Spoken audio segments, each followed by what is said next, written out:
Mi amigos and amigas. Hope y'all are having a wonderful weekend.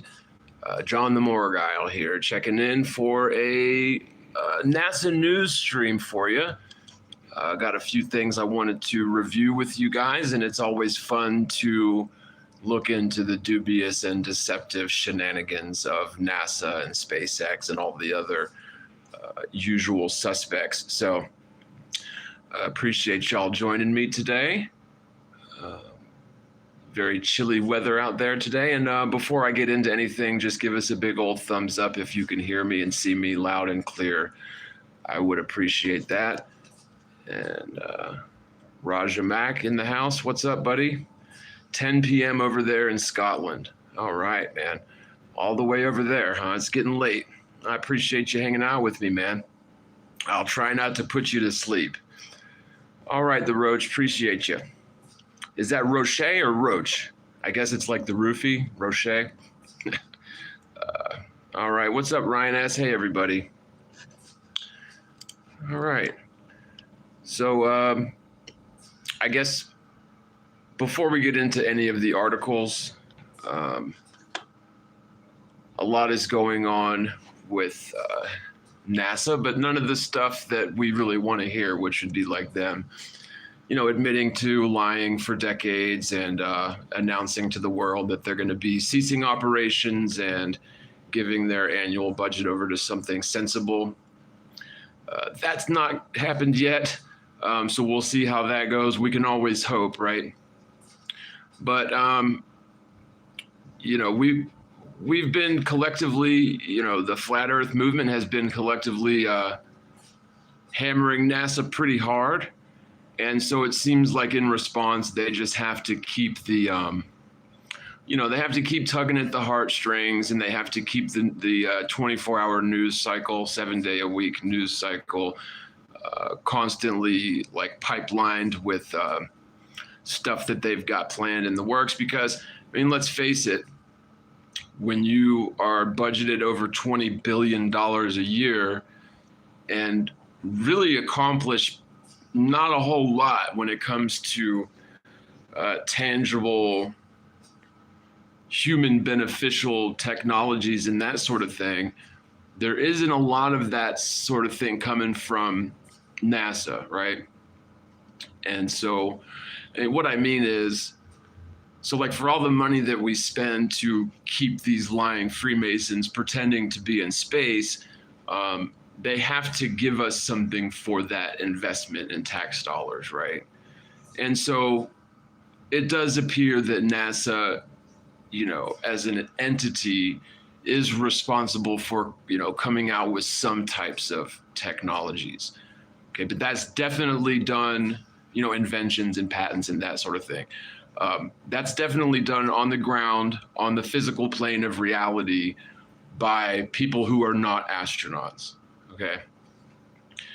And it's really kind of funny because even according to NASA's own personnel, like Don Real Good Engineering Pettit,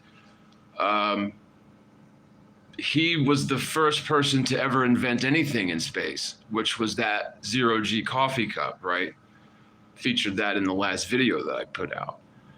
And that's really important because it confirms something that I've been saying all this time, that, while NASA may be responsible for, some technological advancements, it's not coming from their space program. It's coming from their bright minds that they pay, that are on their payroll, on the ground in reality, doing research and development and that sort of thing. And so when Don Pettit comes out saying that his coffee cup invention, and it was touted as the first thing ever invented in space, right? And if you look at the patents, the other patents that NASA comes out with historically, the patent holders are not astronauts. They're just regular dudes that are on the ground. So, and the point to all this is, so there isn't a whole lot of return on that investment, right? That $20 billion annual investment. Because you would think if you're pumping $20 billion a year into a thing, you would expect some real tangible results. But instead, what they're finding is like equipment going missing and like, the opposite of technological advancements. Like instead of advancing technologies, according to them, they destroy technologies that, clearly the Apollo missions were faked. Everything NASA's been doing since really Operation Paperclip is fake as hell. It's very obvious to anyone that's been following along that NASA is a propaganda agency, right? If anything. But so instead of real tangible technologies for that $20 billion plus annual budget, what they're selling people on is this dream, this fantasy, this appeal to the future logical fallacy, right? That they're going to one day send us to the moon and send us to Mars and beyond and all of that. Which, by the way, is exactly the same thing that they've been, claiming and saying that they're going to do for decades and decades. Like if you look back at NASA's press releases and their plans and goals and that sort of thing, it's been sort of a promise that, one day we're going to have commercialized, civilly available or accessible space travel and things like space vacations and vacations to the moon, for the average family and this sort of thing. Now, of course, where I'm sitting and where most of y'all probably sitting, joining me right now, we know that that's never going to happen. It's like beyond the shadow of any reasonable doubt. We know that nobody's ever going to space and walking around on planets. They're never going to send people to Mars. They're never going to send people to the moon. I mean, sure, they may have some sort of space vacations where they send people up to high altitudes, right? I mean, I could see something like that happening, but certainly not like there is no lucrative destinations to be had in space, right? Because, well, frankly, the concept of infinite space with terra firma spheres flying around in it, it really just goes right out the window once you awaken from the total hallucination that the heliocentric belief is. I mean, it is a mass delusion. It is a hallucination that has fooled the entire world for a very long time, it seems. I really do wonder exactly how long has this deception been going on. But that's sort of irrelevant because it's at its most, it's at sort of like its pinnacle now, right? It's at a crescendo, if you will. And it is a deception. I mean, from where we're sitting, we know that is what it is. Like, there's no chance in hell that anything's ever going to come from space, right? It is a fantasy. It's a pipe dream. And so naturally, in order for NASA to keep their budget a-coming, $20 billion a year is nothing to scoff at. And they're not really producing any sort of technologies other than a coffee cup in space. Then they have to revert to the one thing that they can sell. And again, and that is sort of ideas. They can sell, like I said, the logical fallacy of appealing to the future of one day escaping this planet and having sort of a backup planet to go to on Mars. The little light in the sky, the wandering star Mars, right? And that's pretty much all they can do. And, something that I say all the time that I've sort of stuck by over the years is I believe that the majority of the people that work for places like NASA or SpaceX or any of these other places, the majority of those people, I do believe, are decent, honest people that are not actively deceiving anybody. they have a really good high paying job and they believe in it 100%. They don't believe that NASA's lied about anything. They believe in all that wholeheartedly. And so it is kind of hard to throw shade at decent people who are deceived because we've all been there. At the same time, they wouldn't hesitate to throw shade at us. But I guess what my point is, something that I've said for a long time, is really the only people who are actively participating in this deception, it appears, would be a very small, relatively small number of people at the top, because NASA, is compartmentalized. The orders are issued from the top down, and people are sort of insulated in their own function. They don't necessarily have privy access to all of the other components of the thing, right? And only a very small number of people at the top would have that sort of knowledge, and I believe that. And one thing that I find interesting, or a possibility that I find interesting, is even the astronauts, the Don Pettits and whatnot, they sort of have a plausible deniability if you think about hypnosis, right? False implanted memories. Like if you've ever looked into or studied this whole thing of hypnosis, apparently these hypnotists can do a lot in your subconscious that you'll never remember. If any of the stuff that I've looked into and studied is true and accurate, it's scary how they can basically program you to do things or act certain ways. I mean, there's a lot they can do with your subconscious under hypnosis that you'll have no recollection of the hypnosis. For the rest of your life, you'll never know that you were even hypnotized some of the times. Personally, I've never been hypnotized as far as I know. I don't think I have, right? Who would know?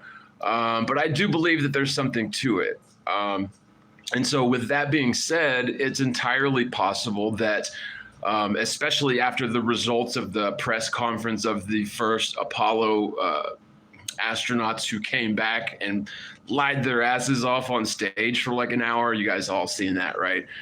It's Neil Armstrong and Buzz Aldrin and the other guy. So after that press conference, it was pretty obvious, with their body language and the sort of way that they were all acting like all their cats died that morning, when they should have been, super excited to share with the world, the first guys to ever walk around on the moon. It sure was a bizarre little press conference. And so after seeing that, and I believe it's because perhaps those guys had a conscience, right? They weren't total psychopaths, but if you follow the Capricorn 1 narrative, it's like perhaps those guys' families were threatened, or certain oaths they took as Freemasons were called upon in order to force them to lie, and it was written all over their faces, written all over their body language. And so really there's only one or two ways that NASA and the like can get around that. One way would be to screen for and only hire total psychopaths that they could get to lie about pretty much anything as long as you pay them well and give them fame and fortune and all the rest, and a cut of that 20 billion for sure. So they could do that. Or perhaps I've heard it kicked around that, perhaps they are using some form of hypnotism on their astronauts to implant false memories of going into space. And, there's a chance, with this in mind, that even the astronauts who claim to have gone to space fully believe it, even though such a thing we know isn't possible. I mean, sure, you can go up high in planes, and sure, you can do the whole vomit comet thing and fake the footage like we know that they've been doing. But in terms of going into orbit for 6 months or years at a time, going to other planets or walking around on the moon, that's never going to happen. It's categorically not possible in reality. And the reason I say that with such confidence isn't because I'm closed-minded and a silly flat earther. is because the evidence is self-explanatory. The evidence speaks for itself. The world is a fixed frame of reference because it is stationary. We're not spinning on an axis. We're not orbiting at thousands and millions of miles an hour along multiple contradictory curvilinear trajectories, as they claim with these orbital paths. There would be physical evidence of that. And in fact, the Earth presents as a fixed frame of reference because it is stationary. It's not in motion. And that is obvious. That's any and all physical experiment you could possibly try to do in order to determine that, the motion of the Earth or lack thereof, confirms it. I mean, there is no shadow of a doubt that the world is stationary. And on top of that, the curvature needed to result in a spherical world does not exist, right? So without the curvature and without the geological motion that they need in order to have their heliocentric model, without those two things, then infinite space goes right out the window. And the concept of walking around on spinning balls in the vacuum of space goes right out the window with it. And so it's because of that, and because NASA wants to continue getting their budget for doing fuck all nothing, then they have to sell people on dreams. They have to tug at our heartstrings. And of course, that's why we see the big budget movies like Gravity and the ISS movie that's coming out. That they're getting into people's heads in order to be able to sell them on the concept of space for another generations to come. And to me, it's the prospect of that is very sad and scary, because knowing that it's a deception and seeing the effect that it has on people, it's a terrible thing to raise people with that belief in the heliocentric Copernican principle or whatever, where, the mediocrity principle, where life is just a chemical happenstance and the Earth is just a speck of dust in an infinite void of nothing, right? Like, that's a depressing thought. But when you realize that the Earth is all that there is, and that life is very precious and unique, and that there is actually a sort of divine, supernatural, intelligent creator to the whole thing, it's a beautiful awakening. And I just dread the thought of seeing this world go another 20 or 40 years, teaching all little kids about the nonsense that is the heliocentric model and the Copernican principle. So with that being said, let's get into this first article. This one's from Space News. The rest of the articles we'll touch on today are from nasa.gov. But spacenews.com, this is just from January 6th. NASA adds funding to Blue Origin and Voyager space commercial space station agreements. So the thumbnail of this video that you're watching right now had an image of the proposed new space station, because y'all know that they are planning to phase out and ultimately demolish the existing ISS, and now they're drawing up plans for the replacement. Okay, so Titusville, Florida, NASA has added milestones and funding to agreements with two companies working on commercial space station concepts using money from a third agreement that ended last year. NASA announced January 5th that it added a combined $99.5 million in funding to existing Space Act agreements with Blue Origin and Voyager Space. And I think it's interesting that SpaceX is conspicuously lacking from that list. Maybe I'm wrong. Maybe that's not that big of a deal, but I thought SpaceX and NASA were pretty well integral partners, were they not, on all these sorts of things? Maybe I'm wrong. Maybe it's not fishy at all, but who knows? The two companies, again, Blue Origin and Voyager Space, received the original agreements in December of 2021 as part of NASA's Commercial Low Earth Orbit Destinations, or CLD program, to spur development of commercial space stations intended to succeed the International Space Station. Blue Origin, which is developing the orbital reef. And so the thumbnail image is the orbital reef proposed thing, right? With Sierra Space and other companies, received an increase of $42 million to its original $130 million award. The increase includes additional milestones for subsystem designs, reviews, and technology maturation, as well as work on the station's life support systems.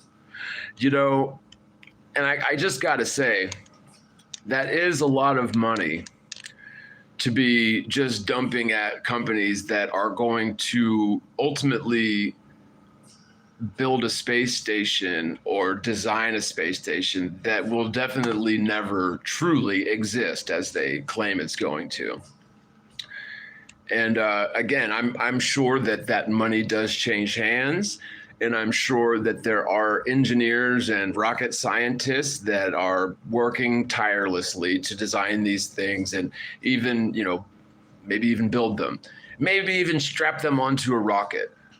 But what the point is, though, is it's never going into low Earth orbit to house lying Freemasons for science experiments. That's categorically never going to happen. And so where does that money really go? Just food for thought. One thing I've always said is NASA and space would be the perfect money laundering operation, but what do I know? I'm just a stupid flurfer. Voyager Space, which is partnered with Airbus Defence and Space to develop the Starlab station, received $57.5 million in additional funding to its $160 million reward. So we're up to almost $250 million for them. And they haven't even done anything yet. And that must be nice. That will go towards various development milestones for the station, as well as work to upgrade Northrop Grumman's Cygnus cargo spacecraft and enable it to dock directly with the station rather than be berthed to it by a robotic arm. So, yeah, just raking in hundreds of millions of dollars for this appeal to the future fallacy. I mean, that must be nice. If I had money to invest, which I surely do not have, but if I did, you know, I might invest some of that money into space because, frankly, it's only going up, right? The milestone target key technology and risk reduction areas of our partners' designs, said Phil McAllister, director of commercial space at NASA headquarters. He said, the milestones also include additional hardware testing, which is critically important to any spaceflight development effort. So, you know, here's something I don't understand. So maybe I'm reading this wrong, but I have done contracts before, and usually milestones, you get paid for the milestone once the milestone's done. You don't just like get a bunch of money for coming up with a milestone, I don't think. But yeah, it says, so here's what it says. Let me read it again. And yeah, it appears that this is just ass backwards. I mean, it's hard to be NASA, let me tell you. Voyager Space, which is partnered with Airbus Defence, received $57.5 million in additional funding to its $160 million award. That will go towards various development milestones for the station. Yeah. Wow. So they're getting paid for milestones that they haven't even tried to fuck with yet. That is amazing. I'm in the wrong business for sure. So the funding comes primarily from a third CLD agreement that NASA awarded to Northrop Grumman, Northrop announced in October that it would no longer pursue its own space station, but instead would work with Voyager Space on Starlab, including providing a version of Cygnus to transport cargo to Starlab.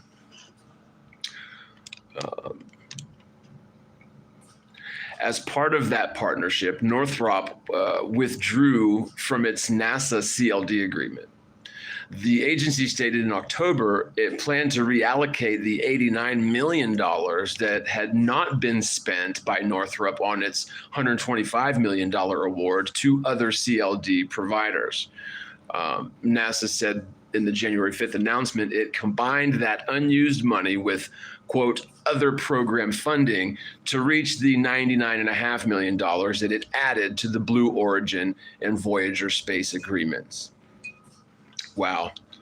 So they're just giving these contractors, none of whom are SpaceX either. I can't help but notice that conspicuous fact.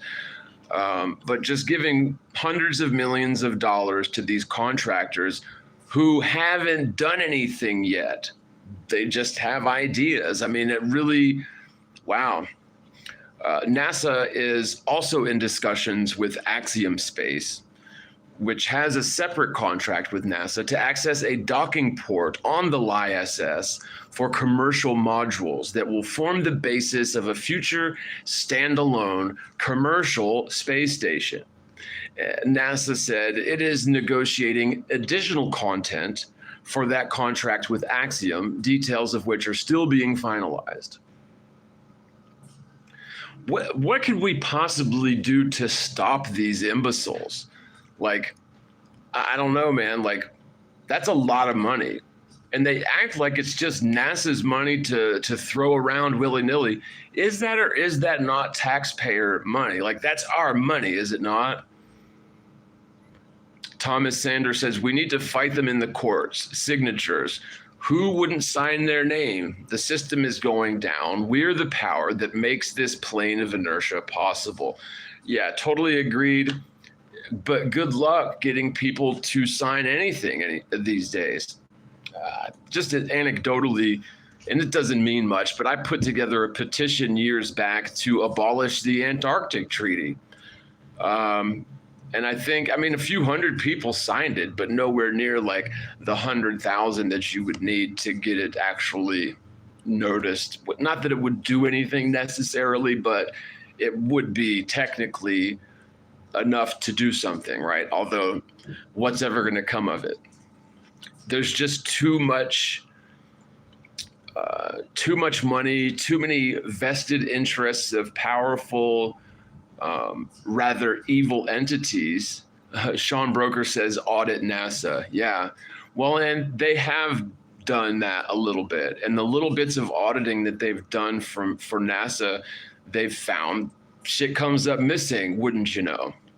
Yeah, I think, you know, any gung-ho FBI agents out there that want to make a name for themselves, dude, audit NASA, you know, look at their ass, because they're definitely embezzling and laundering money. I mean, because space doesn't exist. So they have to, that money has to go somewhere.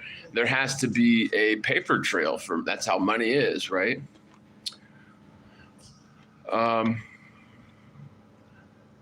So I think that covers what I wanted to talk about on this article. It's about the end of it anyway. I won't keep boring you to death with all of that.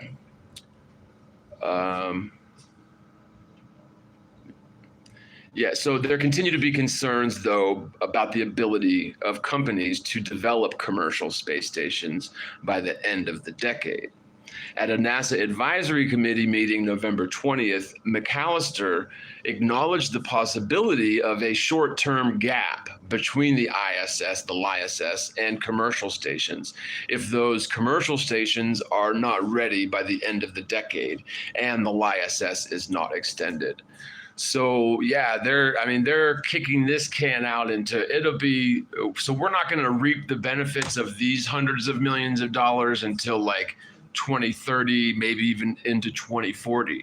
Like, honestly, I just don't see a reality I don't see a realistic scenario where NASA can continue bamboozling everybody for another 10 or 20 years. I just don't. Too many people are wise to their shenanigans. Too many people know that they're full of shit. Okay. And so that's why they're definitely, you know, closing up shop with the ISS. They, you know, they are subcontracting out a lot of their duties to private companies, but they're still raking in dozens of billions of dollars annually. I mean, this shit has to stop, man. Honestly, but again, I just don't see a scenario where they could realistically continue this shit for another 10 or 20 years. I don't know. I mean, if that happens, man, I've got zero faith in humanity. I mean it. He says, a gap would not be great, he said at that meeting, quote, but I also don't think it would be unrecoverable either, especially if it was a relatively short-term gap. Hart, at the same meeting, said it's difficult to estimate now the probability that at least one commercial station will be ready in time. The agency may not have a better grasp of those companies' abilities to meet their schedules until after NASA issues what it calls a Phase 2 contract in 2026 to certify the stations for use by NASA astronauts.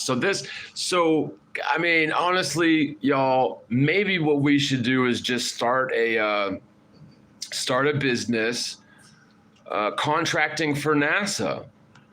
Because really, you don't have to accomplish anything at the end of the day, right? And you get hundreds of millions of dollars. But so what this is saying is, I mean, could you imagine getting into a contract with a government agency where your company gets hundreds of millions of dollars and you're basically like, well, I probably won't even be able to make my deadline, but will you still give me more money in a couple of years? That's crazy, dude. Like, it really, and there's our tax dollars at work. I mean, it is absolutely ridiculous how this shit goes.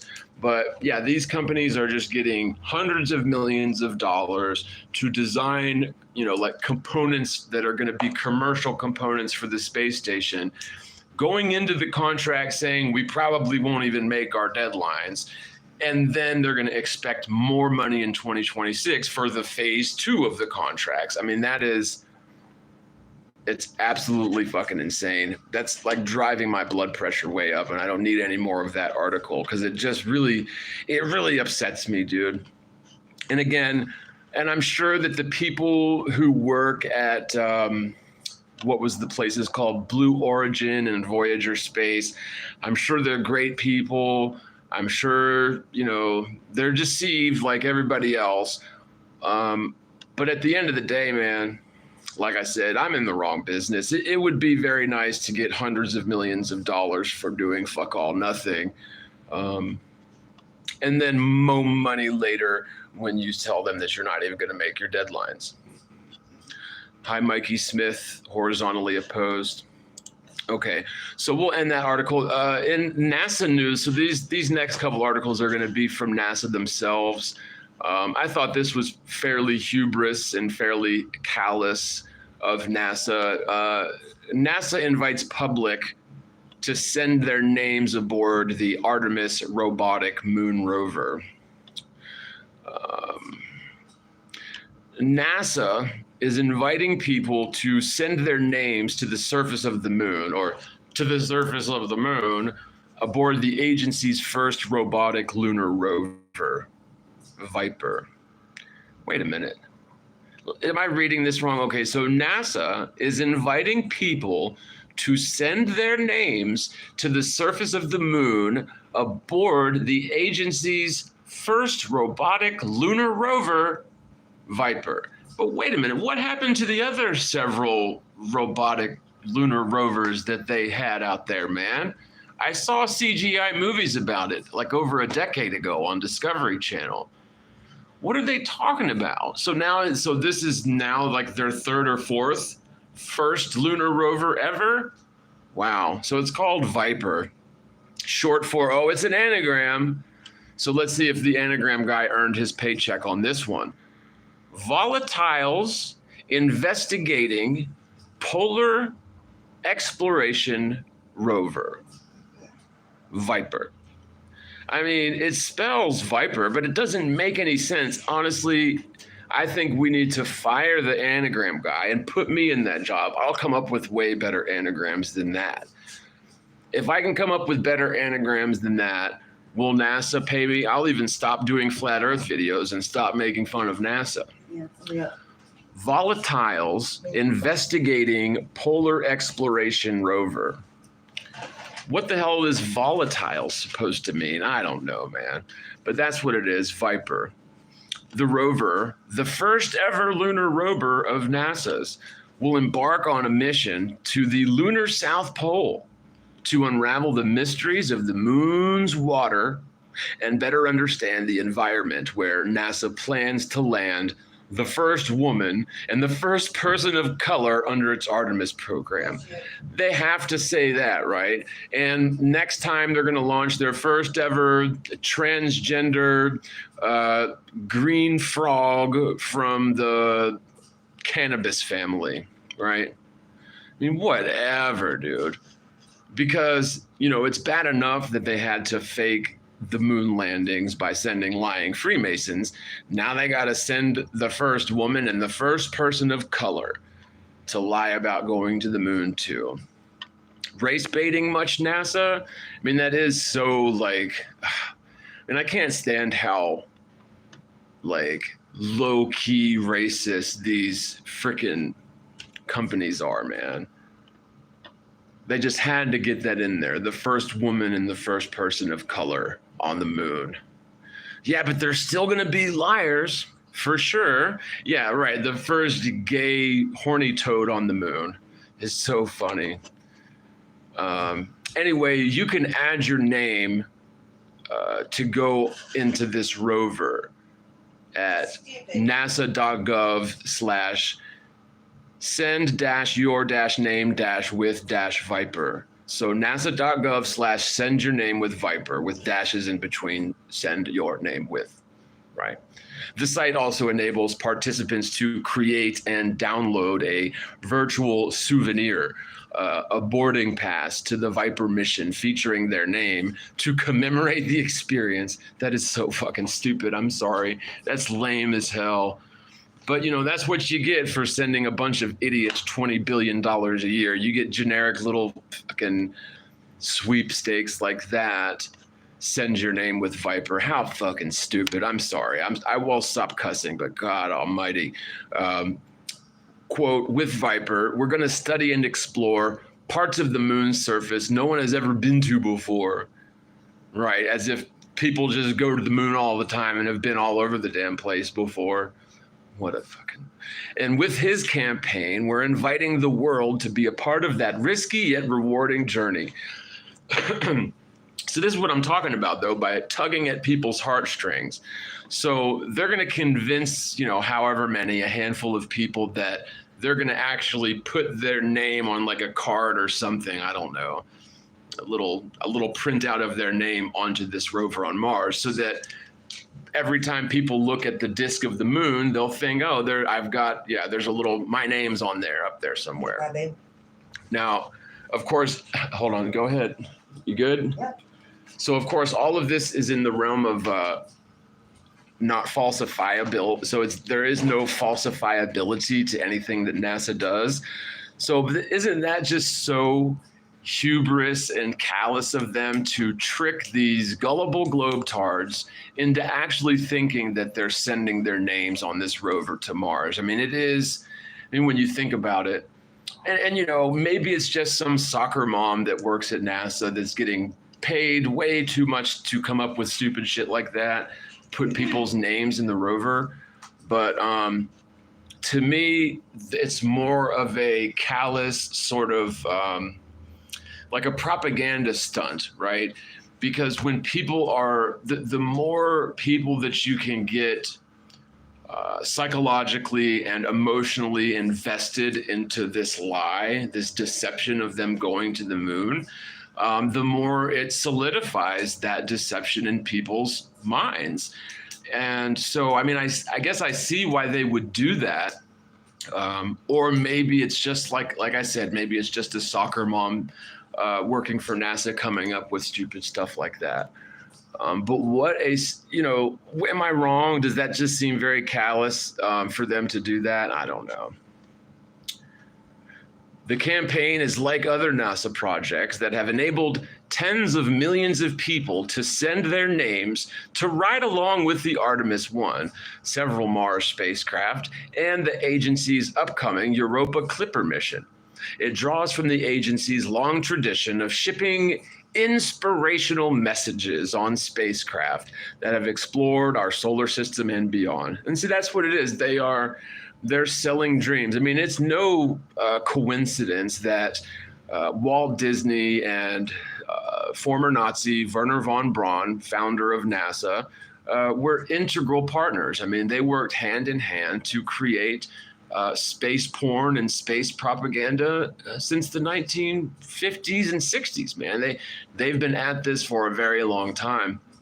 And this is why I'm saying, I mean, now that so many people are definitely awake and aware of their deception, of their lies, I just find it really difficult to believe that they're going to be able to continue this on to the point where they're still faking the next space station in the year 2040 or whenever that happens to come to fruition. I just don't see it happening, man. But again, I mean, there's big companies, there's millions and billions of dollars being artificially subsidized into the whole the space economy or whatever the hell. In late 2024, Astrobotic Technologies Griffin Mission 1, Chris Griffin, is scheduled to deliver Viper to the lunar surface after launching aboard a SpaceX Falcon Heavy from Cape Canaveral Space Force Station in Florida. Once there, Viper will rely on its solar panels and batteries for its roughly 100-day mission to survive extreme temperatures and challenging lighting conditions while powering a suite of science instruments designed to gather data about the characteristics and concentrations of lunar ice and other possible resources.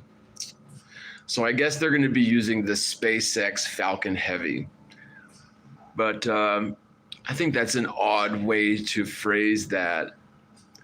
So their two main concerns are the batteries. The two main concerns for the batteries for its roughly 100-day mission to survive extreme temperatures and challenging lighting conditions. So for the whole video production, right? I mean, that is kind of funny how the two things they mention are surviving extreme temperatures, which sounds like a critical mission component, and challenging lighting, which sounds like something a cinematographer would complain about when he's having to shoot a scene outside, right? I mean, do you see what I'm saying? It is kind of funny there.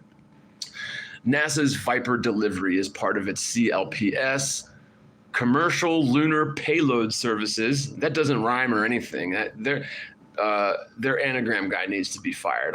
I'll do the job. I'll do it. This initiative under the Artemis program. With CLPS, as well as with the human exploration near the lunar South Pole, NASA will establish a long-term cadence of moon missions in preparation for sending the first astronauts to Mars and the first gay fish to Uranus. Oh, no, I didn't say that last part. I'm only kidding. The rover is part of the LDEP Lunar Discovery Exploration Program. Oh, there's another anagram. The LDEP, the Lunar Discovery and Exploration Program. I mean, do they really need all these frickin' anagrams, dude? I mean, really? Yeah. I mean, what a bunch of nonsense. So to me, that just seems like they're trolling. or at least, they're trying to get more people invested in their nonsense. I mean, there are plenty of NASA fanboys out there that are just going to believe and adhere to anything and everything NASA claims. But to actually have their name on the moon, I mean, I could see some really, really jealous nerds out there if I could get my name on that list. No, I'm not even going to try. All right, so there's that one. There was another article I wanted to share with you guys. Let me find it because I've got a handful. There was a bunch of stuff that came out this weekend, but where's this one? Okay, so here we go. Here comes the money laundering stunts.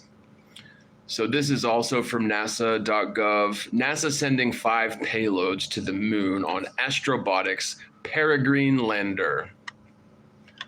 I wonder if that's like Peregrine Took from Lord of the Rings. I don't know. NASA will kick off 2024 by sending 5 payloads to the moon aboard Astrobotic's Peregrine lander. Astrobotic Peregrine Mission 1. The inaugural launch under the agency's CLPS, Commercial Lunar Payload Services Initiative, will blast off on Monday, January 8th, so tomorrow, from Cape Canaveral. And what they're going to do, obviously, is they're going to launch a rocket into the sea like they always do. So heads up on that. They're not actually sending anything up there. They're pocketing the money and pretending like it got spent on things like rocket fuel and, definitely not stripograms, right? Definitely not stripograms at NASA. I need your help here, look. Well, you're going to have to wait. Oh. Yeah. You have to restart it. Just restart the thing.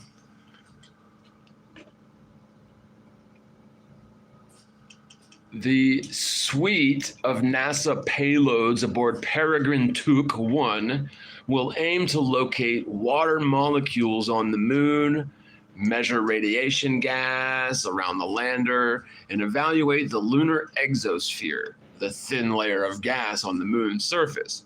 These measurements will improve our understanding of how solar radiation interacts with the lunar surface. The payloads will also provide data to NASA's Lunar Vice. Oh, the Lunar Vice is the Lunar Vulcan Imaging and Spectroscopy Explorer.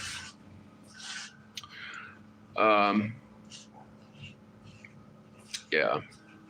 So basically, they're gonna be laundering money, Simone, is what they're saying. Because, so here's the thing, again, since we know that it's not possible to go to the moon, we know that it's not possible to walk around on a spinning sphere in a vacuum. That's absurd. Like, we might have believed that nonsense when we were little kids, but we know that NASA's lying their asses off about this.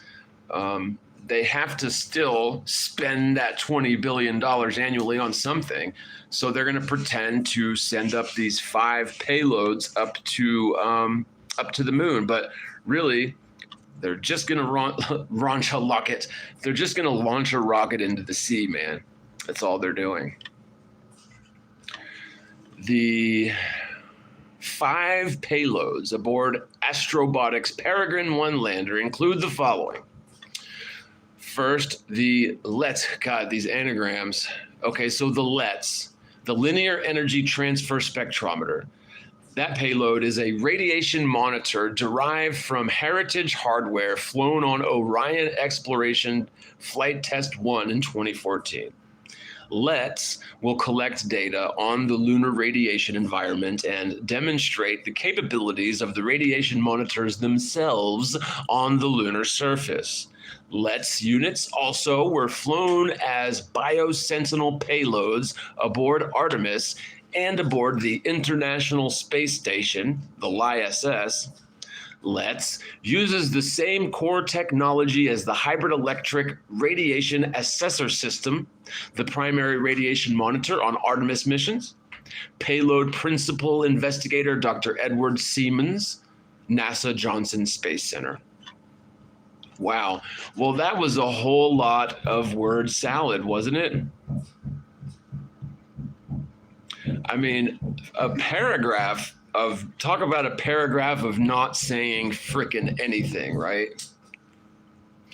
So the second payload, we're going through 5 of these, my God, but that was a lot of jargon, it really was. I would read it again so you could just bask in the bullshittery, but like it's an entire paragraph of just saying absolutely nothing in about 10,000 syllables. Okay, so the second one is the NIRVS, the Near Infrared Volatile Spectrometer System, NIRVS, NIRVSS. The NIRVS will reveal the composition and surface temperature and fine scale structure of the lunar soil at the landing site. NIRVS features an imager, spectrometer, and thermal sensor to study the lunar soil and detect which types of minerals and volatiles are present. Payload Principal Investigator Dr. Anthony Culprit, NASA's Ames Research Center. Wow. So it's a thermometer. It's a thermometer. The third payload that they're not going to be sending to the moon and instead just pretending to launch the thing and then send these scientists back synthesized data, the NSS, the Neutron Spectrometer System. That is an instrument capable of indirectly detecting potential water present in the lunar soil at the landing site as a result of the water in the exhaust deposited by the lander's engines. After landing, the system will measure any changes on the characteristics of the lunar soil over the course of a lunar day. Payload Principal Investigator Dr. Richard Elphick, NASA Ames. So basically, I just love that. It's an instrument capable of indirectly detecting potential water present in the lunar soil. So, like, couldn't they just send Buzz Aldrin up there to check for water up there? Or maybe they could send Don Pettit up there to check for leaks, right? The fourth payload is the PITMS, the Peregrine Ion Trap Mass Spectrometer. The PITMS will investigate the makeup of compounds in the thin lunar atmosphere after descent and landing, and throughout the lunar day to understand the release and movement of volatiles such as water, gases, and other chemical compounds. PITMS is a partnership between NASA, the Open University in Milton Keynes, and The Barbara Cohen is the principal investigator. That seems to really overlap a couple of these other payloads. Like it checks for water, okay. I mean, investigate the makeup of compounds in the lunar atmosphere after descent and landing. I mean, what a bunch of nonsense. Like, why are they even sending this crap up there? It's just a waste of time. And then the fifth and final one is the LRA, the Laser Retroflector Array. And let's see what wildly and vastly important bit of mission critical infrastructure this LRA is. The LRA is a collection of 8 retroreflectors that enable precise measurements of the distance between the orbiting or landing spacecraft and the lander. The LRA is a passive optical instrument and will function as a permanent location marker on the moon for decades to come. Payload Principal Investigator is Dr. Zhao Li Sun. Now, that one there, so here's what I don't understand. During the Apollo missions, those guys were just able to sort of eyeball it and just like wing it, right? On the fly, no problemo, right? They did that back in the 1970s, no problems.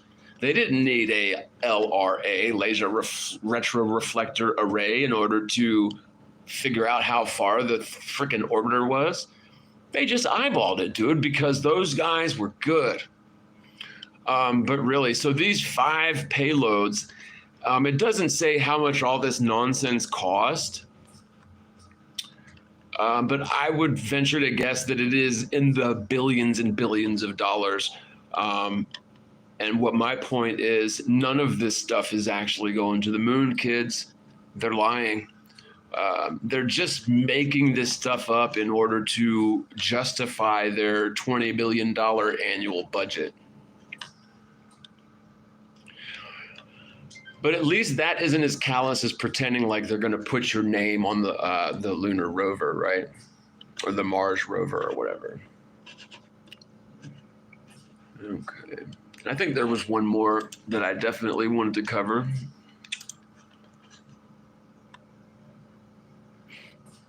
Yeah, this is so funny.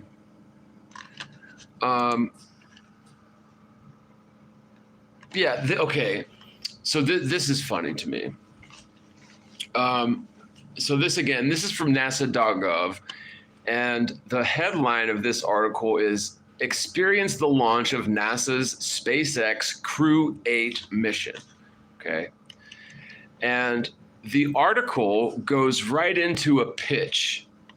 Okay, here's the pitch. Digital content creators are invited to register to attend the launch of the 8th SpaceX Dragon X spacecraft and Falcon 9 rocket that will carry crew to the International Limobile for a space science expedition mission. So at first, like when I started reading that article, I was like, wait a minute, I thought I was reading something about SpaceX going to the moon, right? Why are they talking about digital content creators? Did I somehow switch to a different article or a different website altogether? This is NASA.gov, isn't it? Yeah. So it continues, the targeted launch date for the agency's SpaceX Crew 8 mission is no earlier than mid-February from Launch Complex 39 Alpha at NASA's Kennedy Space Center in Florida. The launch will carry NASA astronauts Matthew Dominic, Commander Michael Barrett, pilot and mission specialist Janet Epps, as well as Roscosmos cosmonaut mission specialist Alexander Grabenkin to the International Limobile to conduct a wide range of operational and research activities. If your passion is to communicate and engage the world online, then this is the event for you. Seize the opportunity to see and share the hashtag Crew8 mission launch. A maximum of 50 social media users will be selected to attend this 3-day event and will be given access to similar news media. NASA social participants will have the opportunity to view a crewed launch for the SpaceX Falcon 9 rocket and Dragon spacecraft, tour NASA facilities at Kennedy Space Center, meet and interact with the Crew 8 subject matter experts, and meet fellow space enthusiasts who are active on social media. So the whole rest of this article is information about qualifying to register, how to register, when will I know if I'm selected, what are NASA social credentials. Like, it's all about getting the influencers or content creators. It's just, so the whole article is just a pitch trying to get content creators to get involved in this sweepstakes, to physically go down to Florida. I'm not going. I'm not even going to put my name in. But isn't that, to me, that's just kind of funny. So like the whole article about this SpaceX Crew 8 mission on NASA.gov is just a pitch trying to get social media influencers down to Florida for this launch. I don't know, man. It just seems to me like, and as much as they keep referencing Artemis, I don't know if you guys have noticed that, but they're really just referencing the crap out of this Artemis thing. I don't know. They are so bizarre and esoteric. There's probably nothing to it, but God, I wish NASA would just die, honestly. I really do. So, yeah, that about wraps this one up, you guys. I don't know what's going to be happening to me, y'all. My trailer isn't ready, and I'm almost certainly going to be thrown out of my hotel tomorrow. I don't have the money, and I promised him $800 tomorrow that I'm not going to have. I might have some of it, but it's not going to be enough, and he's going to want me gone. So keep me in your prayers, y'all. I'm very scared, and sometimes when I'm nervous and going through panic attacks, one of the best things I do is just come out here and talk to y'all, let y'all know what's going on, and get it off my chest, because otherwise I'd just sit here worried. And I mean, I'm sure everything's going to be okay. I'll be fine. I worry more about my little dog and Mina, because she's on oxygen and everything. And if we do end up getting thrown out of here, man, we'll be in the car until I can get that trailer ready, and it's just not ready. So keep me in your prayers, y'all. If y'all want to help out, links are below, and I'll keep y'all posted as to how it goes. But hopefully, hopefully it's not too brutal, man. But I don't know what we're going to do. I don't know where I'll be, but I will try to keep in touch, with y'all through YouTube and social media. I appreciate you guys very much. And thanks for hanging out with me for some NASA news. No news on the Bennu stuff either. So maybe one day we'll get the scoop on that dirt, right? Love you guys very much, and I'll see you soon. All right, bye.